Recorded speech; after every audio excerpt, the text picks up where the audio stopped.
Válido.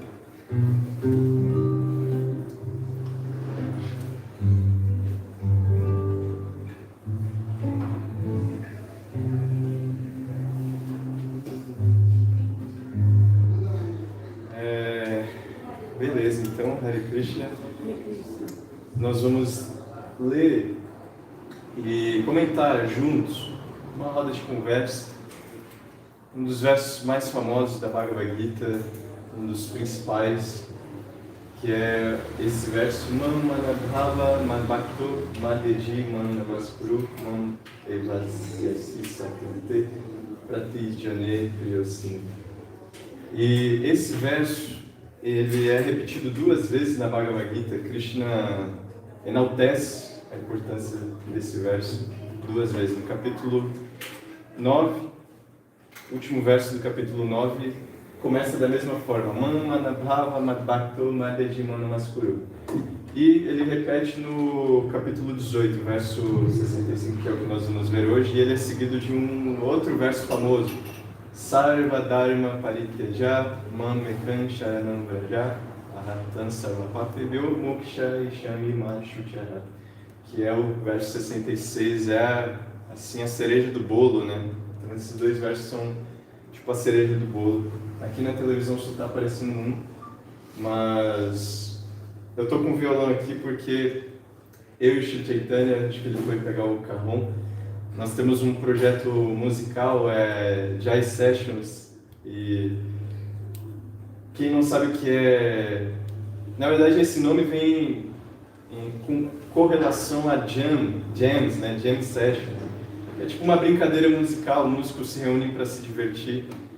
E nós fazemos a Jai Sessions, que são mantras para se divertir, assim, né? Para refletirmos e meditarmos em Krishna. E recentemente estava ouvindo uma canção e eu peguei a harmonia dela e aí comecei a encaixar os mantras os mantras da Bhagavad Gita e encaixou certinho. E a gente vai fazer essa brincadeira. Não vamos cantar o Jai Radha Madhava hoje, mas vamos cantar esse verso da Bhagavad Gita como sendo uma canção. E como vai ser, tipo, já começando a aula da Bhagavad Gita dessa forma, a gente pode começar tradicionalmente recitando Om Namo Bhagavate Vasudevaya. Om Namo Bhagavate Vasudevaya. Om Namo Bhagavate Vasudevaya. Om Namo Bhagavate Vasudevaya. Om Namo Bhagavate Vasudevaya. Om Namo Bhagavate Vasudevaya.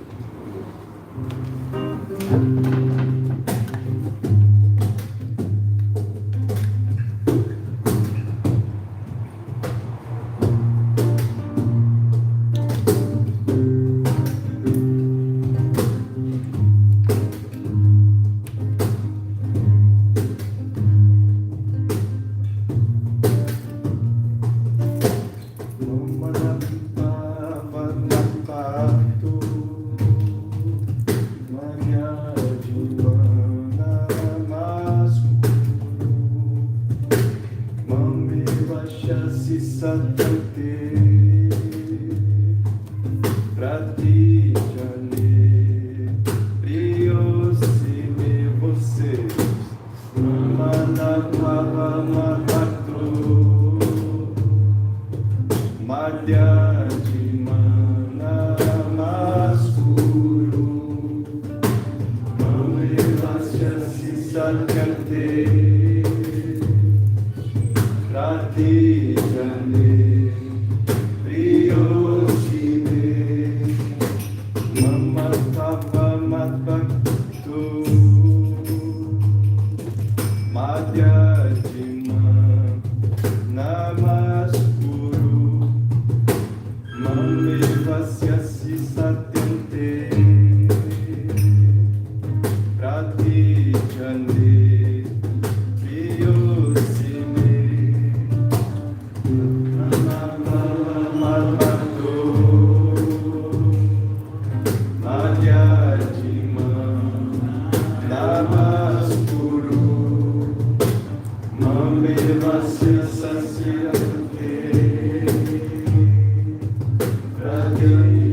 Bem alto. Hare Hare.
Obrigado, Lila.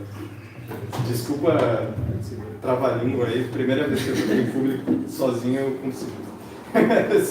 Pessoalmente outra coisa, né? Na hora vamos ver. Mas, assim, é muito legal nós utilizar tudo que nós temos ao nosso alcance para Krishna, sempre lembrando de Krishna, né? Independente da coisa, independente da ação que nós estivermos fazendo, é muito importante isso, sempre lembrarmos dele. Essa é o segredo, né, da vida espiritual. E não que eu esteja lembrando dele, porque o que define lembrar de Krishna, né? Porque eu posso dar aqui minha experiência própria, quando eu estou cantando eu não consigo lembrar de Krishna assim, né? eu consigo ouvir os nomes dele, eu consigo pensar na harmonia, tipo, na hora de encaixar o Mahamantra, em questão musical, assim, mas mesmo assim é um desafio muito grande nós que estamos cantando lembrar de Krishna também, né? Porque são muitas preocupações ao mesmo tempo, né? Muitas atividades, conexões cognitivas que a gente tem que estar fazendo, né? Cantar, tem que estar escolhendo a nota certa, tem que pensar na próxima nota, pensar em qual melodia vai cantar depois, então a mente ela fica tipo agitada também quando a gente está cantando, não é que a gente está cantando e está literalmente lembrando de Krishna, mas o esforço é válido, né? Uma hora ou outra, quando o coração acalma, quem faz bhajan, quem faz kirtana, sabe que na hora de cantar, o coração dá aquela acelerada na hora de mudar a melodia, mudar a nota, dá aquela acelerada quando percebe que deu uma errada. Mas quando o coração está calmo, quando nós estamos cantando tipo, na tranquilidade mesmo, aí sim dá para tipo, sentir a conexão com Krishna através do som, né? Através do sentimento, porque para mim, particularmente, o que define lembrar de Krishna é sentimento de amor, né? Sentimento de separação, a devoção, né? Então, quando eu cantei essa canção aqui agora, eu fiquei pensando assim, caramba, eu fico imaginando Krishna aqui na minha frente, eu cantando essa música para ele, assim, né? Então, isso é lembrar de Krishna, fazer esses exercícios de mentalizar Krishna na sua frente, você cantando para ele, você cozinhando para ele, você levando Krishna para passear no seu carro, você fazendo Krishna dormir, você acordando Krishna. Então, todas as atividades a gente pode meditar assim. Para mim, lembrar de Krishna é isso, né? Fazer esse exercício. Vou mentalizar aqui que Krishna realmente está aqui, ele está quando a gente faz isso. E fazer como se fosse para ele, mas ele é uma pessoa, né? Então, o tema da nossa aula vai ser esse, em essência. Sempre lembrar de Krishna e nunca esquecer. O tema que está lá no anúncio é fases da vida espiritual, e eu acho que esse verso ele não fala diretamente das fases, mas ele ele não descreve todas detalhadamente, mas ele fala da fase mais elevada. Então, por isso que, como eu comentei no início, esses dois versos, 18:65 e 18:66, são a cereja do bolo da Bhagavad Gita. Para concluir mesmo. Então, vocês cantaram comigo, agora vamos ver a tradução que fala esse verso. Mam manabhava madbhakto madhyajima namaskuru mam mevashyasi satyanti pratijane priyasime. Aí eu vou ler agora a tradução de cada palavrinha dessa. Maná, pensando em mim. Bhava, apenas torna-te. Madbhakta, meu devoto. Madhyadi, meu adorador. Mam, a mim. Namaskuru, oferece tuas reverências. Mam, a mim. Eva, de certo.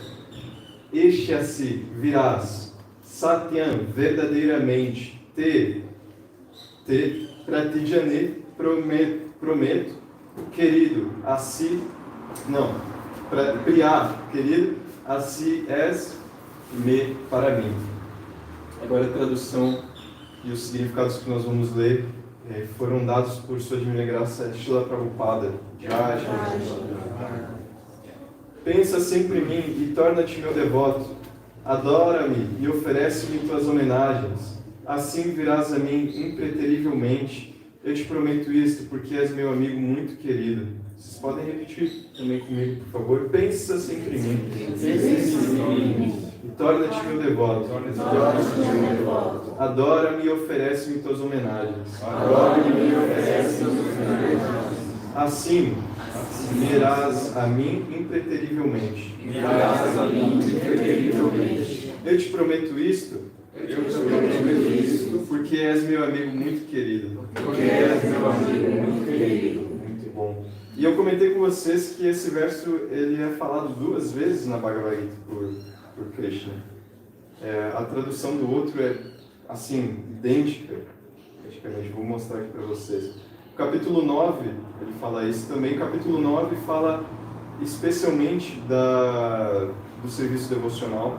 E o capítulo 9 é literalmente a metade da Bhagavad Gita. Então ele fala no meio e no fim, para ressaltar mesmo, né?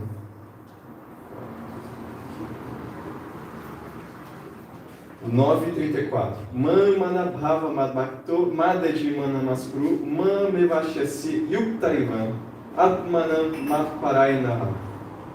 Ocupa tua mente em pensar sempre em mim, torna-te meu devoto, oferece-me reverências e me adora. Estando absorto por completo em mim, com certeza virás a mim. É a mesma coisa, literalmente. Verso 34. Vamos ver, o Dana vai mostrar pra gente. Mesma coisa do verso 65. Vou comparar agora os dois, ó. 34. Aí, mais um. Aí, ó. Eu vou ler o 65 e vocês podem acompanhar o 34 na televisão, ó. 65 diz o seguinte: pensa sempre em mim e torna-te meu devoto. Adora-me e oferece-me tuas homenagens. Assim virás a mim impreterivelmente. Eu te prometo isso porque és meu amigo muito querido. Então, o que difere ali é que, na verdade, ele só muda o fim. Ele, estando absorto por completo em mim, com certeza virá a mim. E no 65 ele dá um detalhe a mais. Você vem porque... Você virá a mim porque é meu querido muito querido. Porque é meu amigo muito querido, né? Então, precisamos ser amigos de Krishna, né? E ele está de braços abertos esperando esse momento. Nós irmos até ele e perguntar: Krishna, você quer ser meu melhor amigo? É bem comum as crianças fazerem isso, né? Perguntar para o outro: você quer ser meu melhor amigo? Até hoje em dia, assim, na vida adulta, às vezes eu pergunto para as pessoas, né? Você quer ser meu melhor amigo? Eu tenho melhores amigos aqui, o Japo, o Cheio, o Dana, o Lila. Então, é natural, isso é a natureza da alma. Fazemos relações, né? E a ciência de Bhakti Yoga é uma ciência que fala especialmente de como fazer essas relações, como nos conectar com as pessoas e com Krishna através de relações. Então, Bhakti Yoga não se refere só a fazer conexões e relações com Deus, com Krishna, mas com todas as pessoas. Inclusive, ontem, no Vyasapurya de Jayapataka Swami, que é um dos nossos mestres espirituais, um dos sannyasis mais antigos da ISKCON, eu acho que foi o Lila ou foi o Shri Govinda que comentou que Jayapataka Swami deu a instrução de ver o Guru em cada... Foi você, né? Jayapataka Swami deu a instrução para Lilanatha, que é discípulo dele, de ver todas as pessoas como sendo gurus. Então, buscar o refúgio das outras pessoas como sendo o próprio Guru, que é a representação de Krishna, né? O Guru está no coração de todos, como Chaitya Guru, que significa o Guru no coração. Mas outro aspecto também que define isso que ilustra isso bem, assim, é que a gente tem o aspecto de Deus conhecido como Paramatma, que é Deus no coração de todas as entidades vivas também. Então, por isso que Bhakti Yoga não é uma relação só de alma e Krishna. É uma relação de alma, os devotos de Krishna e Krishna. Então, isso é bem interessante. E na aula de hoje vamos ver um pouquinho sobre fases espirituais. Porque para chegar nesse estágio último de lembrar de Krishna, eu falei no início, não é tão fácil, né? Quem lembra de Krishna 24 horas por dia? Acho que é muito difícil, né? Porque vem muitas atribuições, funções e tal. E mesmo nas atividades que são destinadas a lembrar de Krishna, adorar, por exemplo, adorar a deidade, fazer bhajanas, fazer música, cozinhar, nem nessas atividades que são destinadas especialmente para lembrar de Krishna, a gente não consegue lembrar 100%. Porque, por exemplo, para adorar as deidades, a gente precisa lembrar dos mantras. Aí ficamos apegados aos mantras, ao processo, às técnicas, todo o negócio. A música é a mesma coisa, como eu dei o exemplo. Precisa estar apegado à técnica, ao ritmo, ao tempo, à melodia e tudo. Para cozinhar precisa estar preocupado com a receita dos alimentos, enfim, e assim por diante.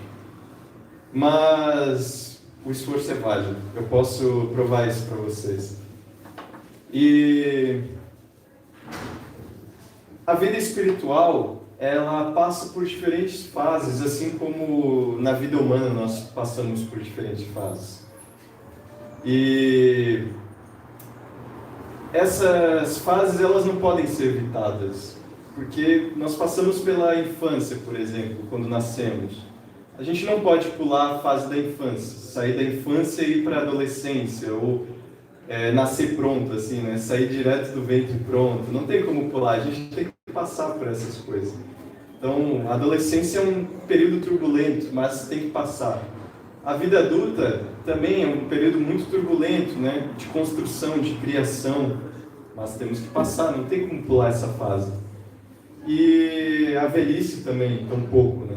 Então, todas as fases, elas têm o seu propósito, e elas são naturais. A vida espiritual também. E eu vou explicar isso para vocês depois, mas vamos ver o que o Prabhupada tem para nos dizer sobre a fase mais elevada de serviço devocional. O significado de Prabhupada diz o seguinte: a parte mais confidencial do conhecimento é que devemos nos tornar devotos puros de Krishna, sempre pensar nele e agir para ele. Ninguém deve se tornar um meditador convencional. Devemos levar a vida de tal modo que sempre tenhamos a oportunidade de pensar em Krishna. E devemos sempre agir de tal maneira que todas as nossas atividades diárias estejam relacionadas com Krishna. Devemos organizar nossa vida de tal forma que durante todas as 24 horas fiquemos pensando apenas em Krishna. E o Senhor promete que qualquer um que esteja nessa pura consciência de Krishna certamente retornará à morada dele, onde conviverá com Krishna face a face. Esta parte mais confidencial do conhecimento é falada a Arjuna, porque ele é um amigo muito querido de Krishna.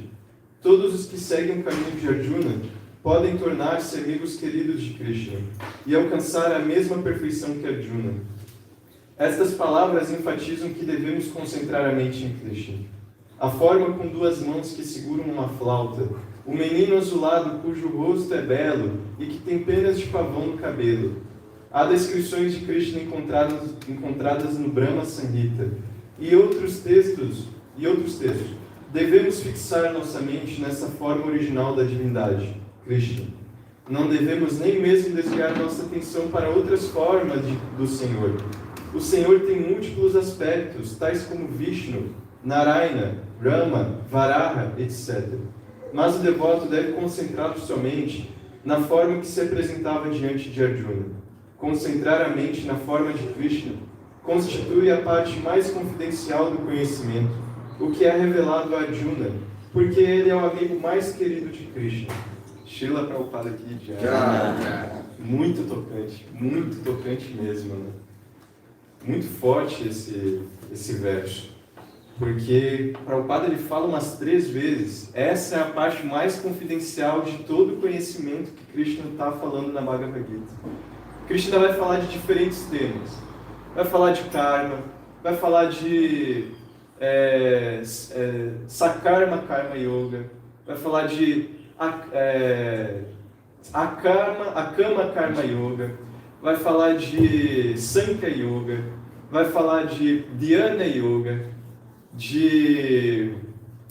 vai falar da morte, de como morrer, vai dar instruções de como morrer, vai falar sobre Karma Sannyasa Yoga, vai falar de diferentes yogas. Por isso que a Bhagavad Gita, para quem está vindo pela primeira vez, não sei se vocês já tiveram contato, mas é por isso que a Bhagavad Gita é considerada a Bíblia da Yoga, porque ela fala de todos os tipos da Yoga, de toda a escadaria da Yoga, da primeira etapa, do primeiro degrau até chegar no último degrau. O primeiro degrau é considerado Karma Kanda, primeiro degrau da Yoga. E Karma Kanda, aí nós vamos desenvolvendo Karma Yoga, depois de Karma Yoga a gente vai desenvolver Ashtanga Yoga, que são 8 fases da Yoga, até chegar na etapa última, Bhakti Yoga.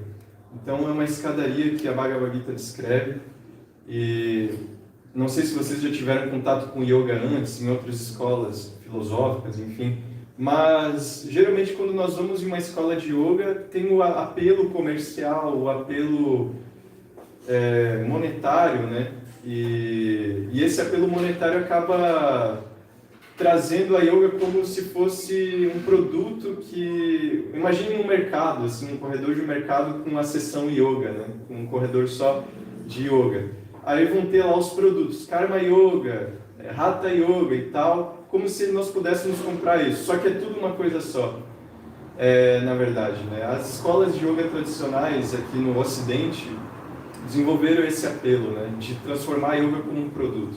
Mas é impossível vendermos esse produto. Então, por isso que Srila Prabhupada, quando chegou no Ocidente, ele deixou as instruções limpas e claras para todos os seus discípulos. Não vendam esse conhecimento, não se tornem pseudo-meditadores, não se tornem charlatões. Simplesmente distribuam esse conhecimento livremente, que é exatamente o que Krishna queria. Nós passamos por muitas fases no mundo material, né? Nós passamos por iluminismo, renascentismo, a renascença, né? E mais atualmente, como fruto dessas fases que o mundo vem passando, né? Nós chegamos à ciência ateísta, né? Um naturalismo filosófico que acaba banindo e excluindo a origem verdadeira das coisas, né? Então, os cientistas naturalistas filosóficos, assim, né? Que foi uma linha que Darwin foi... As pessoas dizem que Darwin foi o precursor, né? Mas, na verdade, mesmo Darwin, ele indagava sobre Deus filosoficamente e ele via na questão da evolução e tudo, ele sempre conectava com Deus. Mas, obviamente, o conhecimento foi chegando na mão de pessoas com propósitos que não eram tão bons assim, né? E acabaram tirando Deus da causa, assim, mesmo da causa da evolução. E hoje em dia nós vemos a ciência como uma justificativa para o ateísmo, né? Mas assim, mesmo tendo passado todas essas fases do mundo material, né? Por Segunda Guerra, Primeira, Segunda Guerra. Na Segunda Guerra, Hitler, por exemplo, mandou queimar muitos livros de filosofia e religião, muitos mesmo.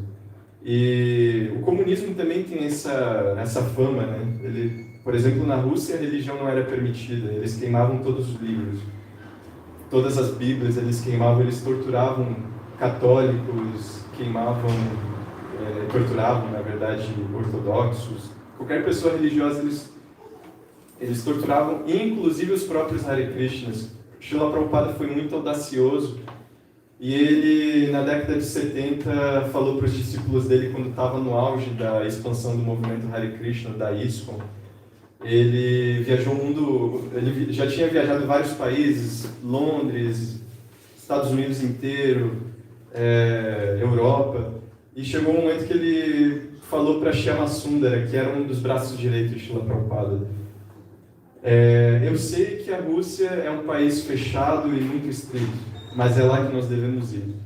E Shyama Sundara ficou preocupado, e esse depoimento tem no filme de Srila Prabhupada. Para quem não assistiu, o nome Hare Krishna, o mantra, o movimento e o Swami que iniciou tudo, né? O mestre que iniciou tudo. Né? E Shyama Sundara diz para Prabhupada: mas Prabhupada, nós não podemos pisar lá, porque se eles souberem que você é um religioso, mestre espiritual, eles vão matá-lo. Então, Srila Prabhupada foi mesmo assim. Ele foi muito destemido, né? Abai, né? Abai Charanaravinda é o nome de Srila Prabhupada. E que significa destemido por estar aos pés de lótus de Krishna. Ele toma o refúgio de Krishna e por isso ele é destemido. E aí Prabhupada chega na Rússia e ele, lá na alfândega, lá na aduana e tal, né? Na segurança da fronteira, no aeroporto, os seguranças abrem a mala de Prabhupada, porque eles faziam isso com tudo. Prabhupada estava com vestes de monge, mesmo de sannyasi, né? E eles começam a indagar pela Prabhupada, e aí eles pegam a Bhagavad Gita, olham todas as páginas, eles até olham assim o verso em sânscrito, no mesmo formato que está aqui, só que era um livro em inglês, na Bhagavad Gita em inglês. E Shama Sundar, que estava junto com o Prabhupada, né, comentou que os seguranças começaram a falar no walk-talk, assim, em russo, né, tipo, parecia que eles estavam falando, olha, tem um velho aqui, um senhor, né, que está apresentando risco aqui, religioso, precisamos levá-lo preso, assim, né. Mas aí eles aguardaram uns minutos, aí Srila Prabhupada chegou o comandante lá da seção da fronteira ali, do negócio. Aí ele olhou a Bhagavad Gita assim e falou, não, pode entrar, não apresenta nenhum risco, não. Então tudo arranjo de Krishna, né? Então o Prabhupada pregou mesmo num país comunista que queimava livros espirituais, né? E no início os devotos tiveram que fazer todo um arranjo para imprimir os livros, escrever os livros em manuscrito, livro por livro. Eles fizeram tipo 50 cópias, escreveram tudo em russo. Os devotos russos que se aproximaram de Prabhupada, né? E escreveram tudo à mão e tal, e começaram a distribuir. Mas chegou o momento que a polícia lá, o KGB, né, começou a pegar no pé dos Hare Krishnas. Assim, pegar no pé é um eufemismo, né, porque eles realmente foram fortemente torturados, né. Tem um livro na lojinha chamado Pão Salgado. São relatos dos devotos da Rússia, os primeiros devotos da Rússia, que passaram por torturas da KGB mesmo. A KGB colocava grampos nas reuniões, porque eles começaram a se reunir secretamente. Aí tinha espiões por todo lado, né? A KGB botou grampos tipo, nas lâmpadas, e aí descobriu que eles estavam se reunindo secretamente, aí pronto, né? E levaram todo mundo preso. E aí quando os devotos... Acho que teve até um devoto que abandonou o corpo na cadeia, né? E ninguém lembra disso porque foi pouco divulgado, né? Mas por isso que os devotos da Rússia compilaram esse livro chamado Pão Salgado. E na cadeia, na prisão, os devotos não tinham como ter acesso a dar continuidade na vida espiritual, né? E aí eles começaram a pegaram um cadastro e deram nós, 108 nós, fizeram uma conta. Então eles cantavam Hare Krishna em cadastro. Eles passavam tilaka com pasta de dente. Eles só comiam pão salgado porque o alimento que eles ofereciam na cadeia ia carne, ia peixe, ovos, enfim. E eles faziam de propósito só porque sabiam que os devotos eram Hare Krishnas e eram vegetarianos. Então a única coisa que eles comiam era pão com sal. Eles pegavam um pão, não tinha manteiga, pegavam um salzinho e colocavam em cima. Era a única coisa que eles comiam nesse período de torturas. Então a gente vê aí a potência, né, de sempre estar lembrando de Krishna. Com certeza, eu acho que foi só um devoto que abandonou o corpo nessa situação. Com certeza esse devoto alcançou a perfeição máxima, né, porque ele estava literalmente colocando isso em prática. Sempre lembrar de Krishna, prestar reverências e assim por diante, né. E antes de ler o verso aqui, antes de ler o significado, eu comentei das fases, né, da vida espiritual, que elas passam por momentos como uma vida humana, como uma vida nesse mundo material, passa naturalmente. E muitas pessoas vão se identificar com o que eu vou falar, porque eu vivo essa realidade e muitos outros devotos que eu conheço vivem essa realidade também de fases, né? E, às vezes devotos nos procuram mesmo, né? Provavelmente devotos já procuraram Lila, provavelmente devotos já procuraram os residentes aqui do templo pedindo ajuda e falando: eu estou com dificuldade em cantar japa, eu estou com dificuldade de acordar cedo, eu estou com dificuldade de praticar o meu sadhana, que é a disciplina da vida espiritual, eu estou com dificuldade de manter os princípios reguladores. Não comer carne, peixe e ovos, não praticar sexo ilícito, não se intoxicar, e não praticar jogos de azar e cantar 16 voltas. É muito natural, devotos procuram devotos mais experientes para dar dicas, assim, pegar conselhos. Eu mesmo já fiz isso muitas vezes e continuo fazendo. E vou continuar fazendo ainda por muito tempo, porque eu estou numa fase assim que eu considero a adolescência da vida espiritual. Vou explicar isso depois para vocês. Mas a coisa mais forte que os devotos falam Assim, é clichê. Todo devoto vai falar para vocês que algum dia tiverem dificuldades e pedirem ajuda. Vocês vão ouvir. É uma fase. Fica tranquilo. É temporário. Vai passar. São como as estações do ano, como diz aquele verso da Bhagavad Gita, né? Como é mesmo? O verso da Bhagavad Gita. Matras Pachas tu Cantayo. Exatamente. Tudo é passageiro como estações do ano, inverno e verão, calor e frio, enfim.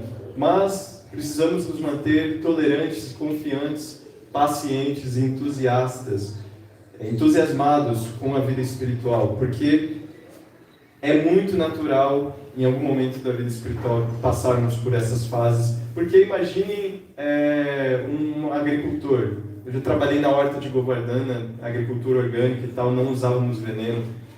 E na agricultura é natural, quando plantamos uma semente, aí começamos a regar, naturalmente vão começar a crescer as sementes de ervas daninhas que ficam na terra, ou que os passarinhos defecam, cai uma sementinha bem do lado ali, e aí a semente se espalha, e às vezes são sementes muito resistentes, então é muito difícil de matar uma erva daninha, dependendo da erva daninha. Lá em Govardhana tinha muito braquiária, que é uma grama, é um pasto que não é nativo do Brasil. Então, ele matava a planta nativa, a grama nativa, o pasto, né? E as plantas que poderiam controlar, e ele se espalhava e tomava conta. Então, quem vai em Govardhana hoje em dia, na Ecovila, vai ver que tem muito aquele pasto que é um pasto alto e grosso, assim, que tipo, nem vaca come, nem cavalo come, porque é um negócio muito fibroso, né? Então, era um problema lá. Mas, com disciplina, a gente foi tirando, regava, crescia, tinha que ir tirando. Chegou uma hora que ela morria, né? Porque nós conseguimos controlar ela, especialmente na área da horta, sem nenhum veneno. Então, a prática de vida espiritual é assim. A gente canta os santos nomes regando a planta de bhakti que está no nosso coração. E os anartas, as fases ruins, as coisas ruins vão crescer junto. E é a mesma coisa, tipo, limpar uma piscina cheia de limo, no fundo, né? Quando nós vamos limpar a piscina, rola a decantação, né? A poeira, a sujeira, ela fica muito tempo acumulada e aí com o tempo ela vai descendo, né? E aí fica tudo no fundo. Aí geralmente quem vai limpar a piscina vai lá e tem que tirar toda a água e tirar toda essa sujeira, só que aí mistura tudo e vira uma coisa só, né? Então a sujeira sobe. Da mesma forma, fazer ghee, para o quadro dar esse exemplo do ghee. Quando a gente está fazendo ghee, está fervendo, a impureza sobe e a gente tem que tirar, só que demora muito. Então, paciência, entusiasmo e confiança, sempre, né?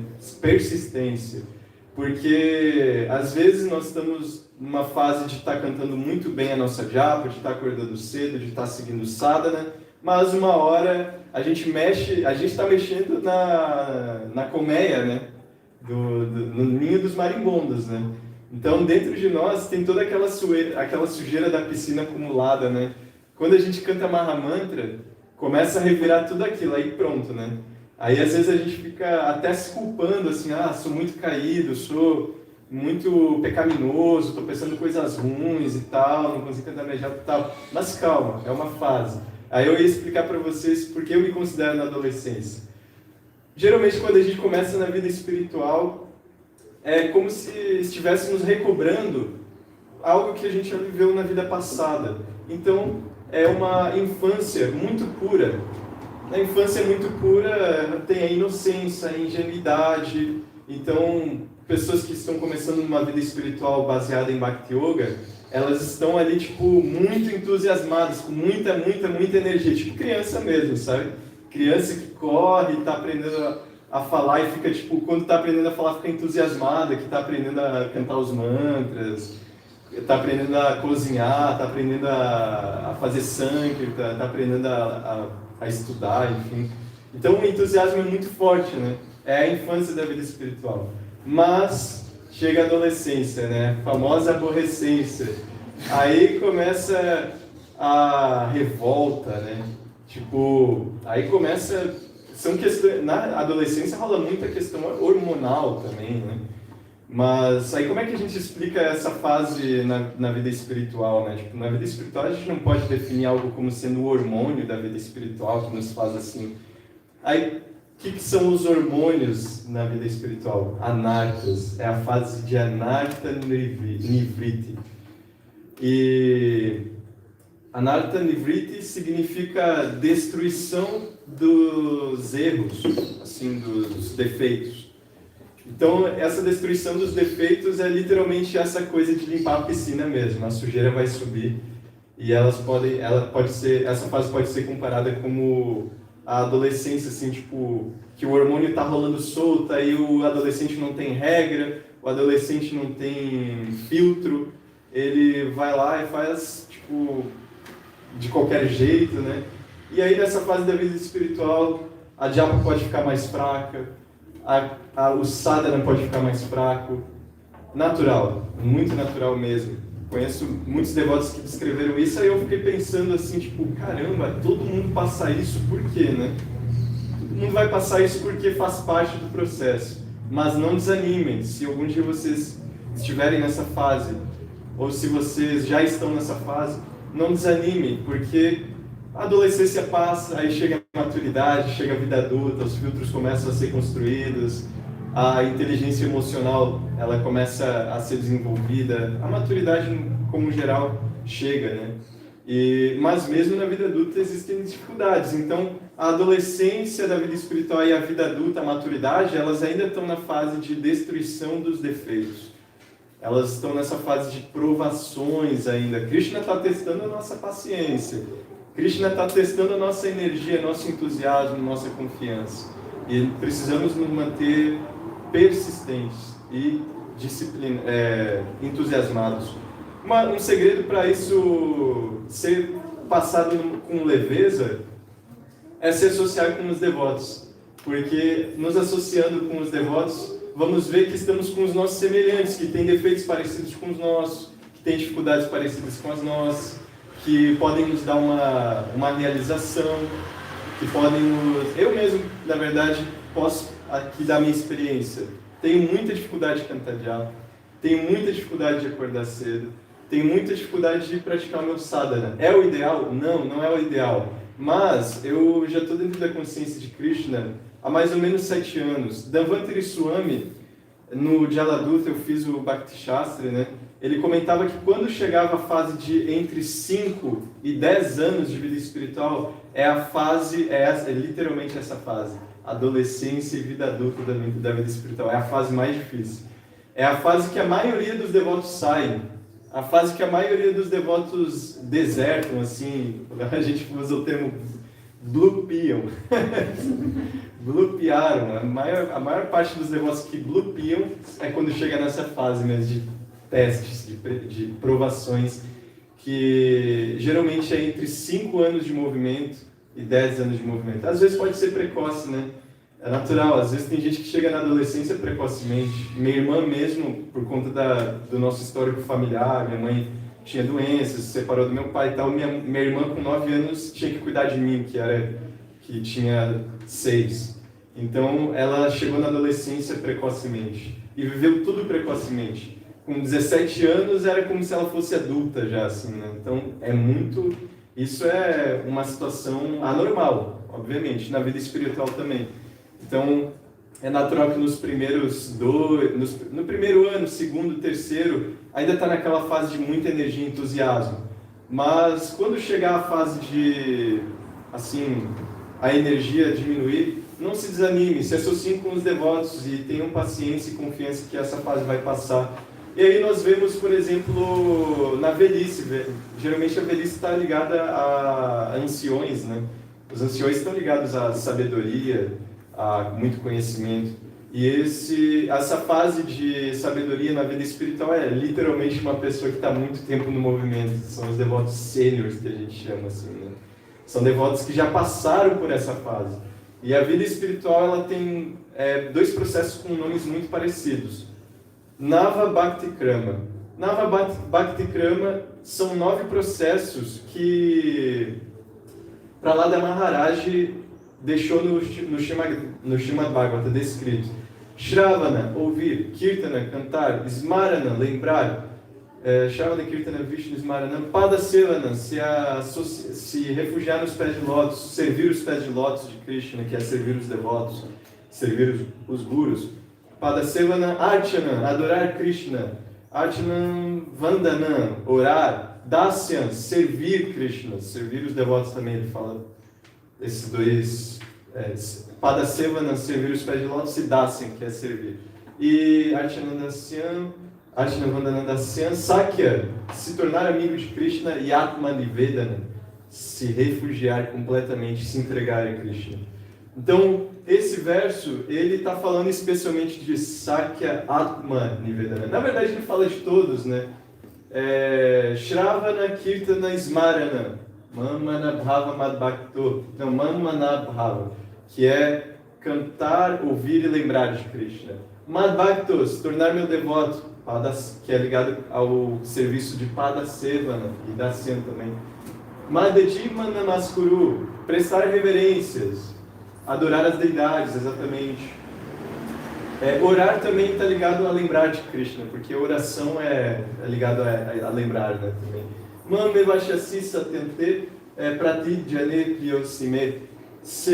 Aqueles que se tornam meus devotos, eles impreterivelmente, uma hora ou outra, vão voltar a mim. Então é esse ponto, né? Sakya Atma Nivedana, que é os dois últimos itens dos 9 processos de Bhakti. E tem os Navavida Bhakti, são os 9 sintomas de Bhakti, que é o que a gente está falando aqui hoje, as fases da vida espiritual. Começando com Shraddha. Shraddha é a fé. Nós começamos com a fé preliminar e quando a gente tem fé, nos aproximamos dos devotos, que é o segundo item. Bhakti Sangha, Satsanga, né? Aí desenvolvemos fé, começamos a vir ao templo, nos festivais de domingo e tal. Depois de Satsanga, os devotos começam a falar dos processos que a gente deve seguir. Bhajana Kriya, são processos reguladores. E o Bhajana Kriya, quando a gente começa a praticar, é aquela coisa, né? Começa a mexer no ninho do marimbondo, e aí vem a Anartha Nivriti, que é isso que nós estamos falando, a fase de destruir os defeitos. E depois vem a Anartha Nivriti, vem Nishta, exatamente. Os devotos que passaram por essa fase, geralmente são devotos muito avançados, que estão há muito tempo praticando o processo, eles chegam na fase de Nishta. Devotos puros chegam nessa fase, os gurus estão nessa fase. Eles não passam por dificuldades. Jayapataka Swami, por exemplo, nós estávamos comentando ontem, ele teve 2 AVCs, vários problemas corpóreos, mas os devotos comentaram que ele cantava japa acamado, mentalmente piscava os olhos para os devotos marcarem quantas voltas ele cantou. Então, mesmo nessas fases, ele estava nem aí para o corpo, para os problemas corpóreos, para os anartas, ele já venceu os anartas.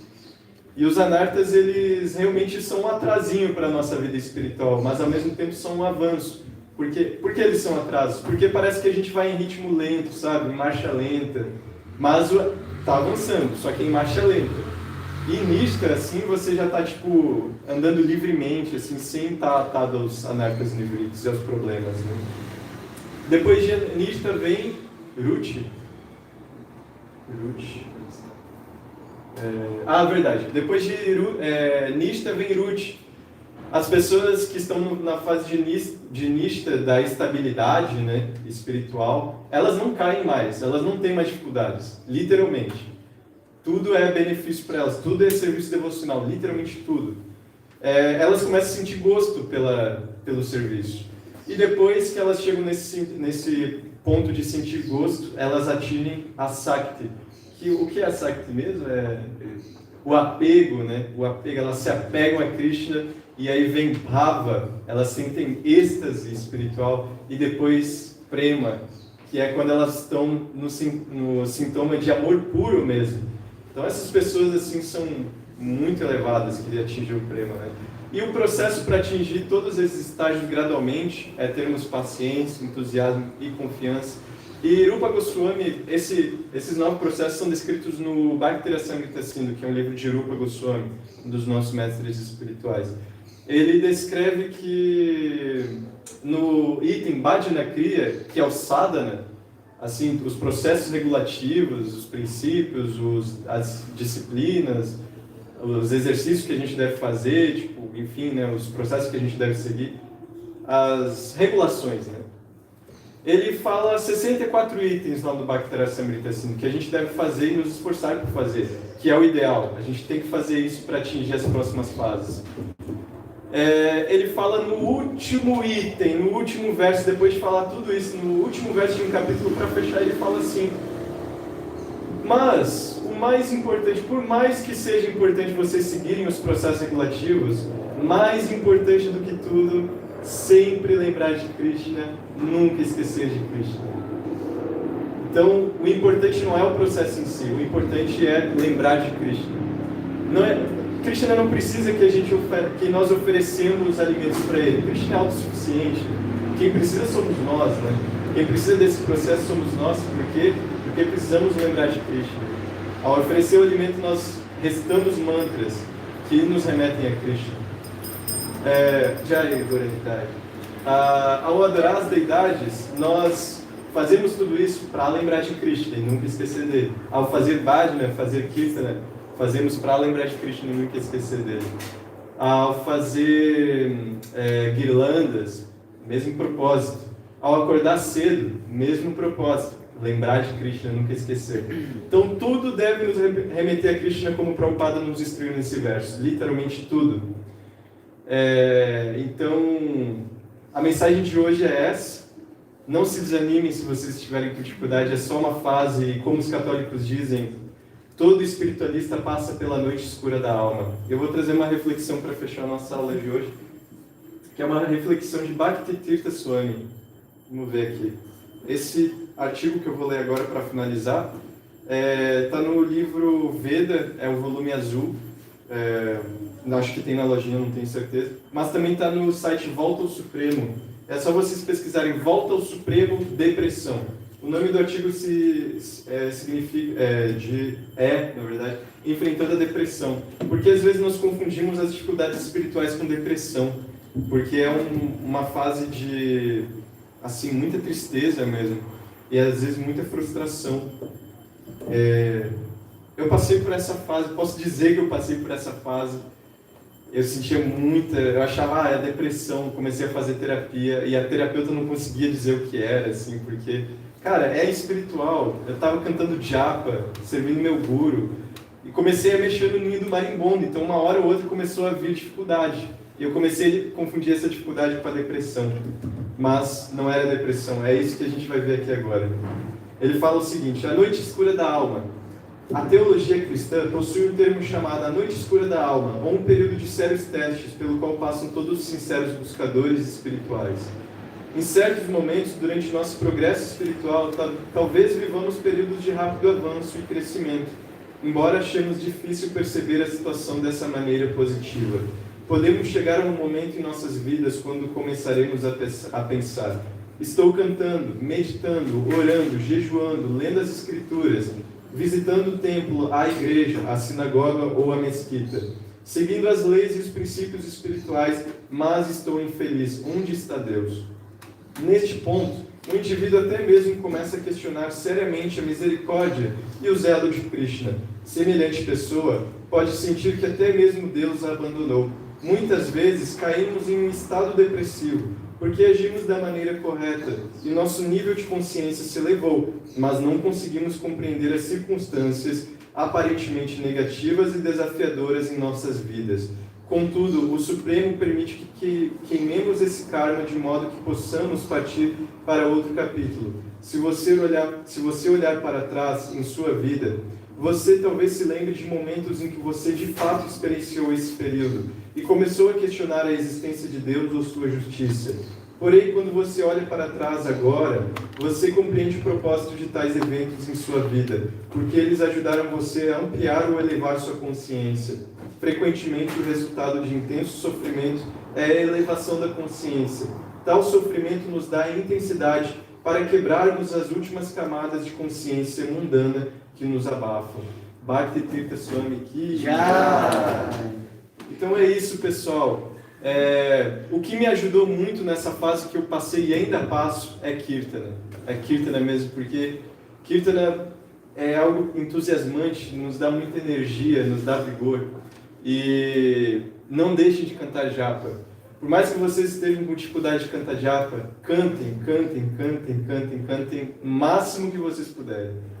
Se vocês estão com dificuldade de cumprir seus votos, fiquem calmos, 1 hora esse turbilhão vai passar e vamos atingir o estágio de Nishta e tudo vai ser néctar. Alguém se identificou com isso? Com essa fase? com essa reflexão?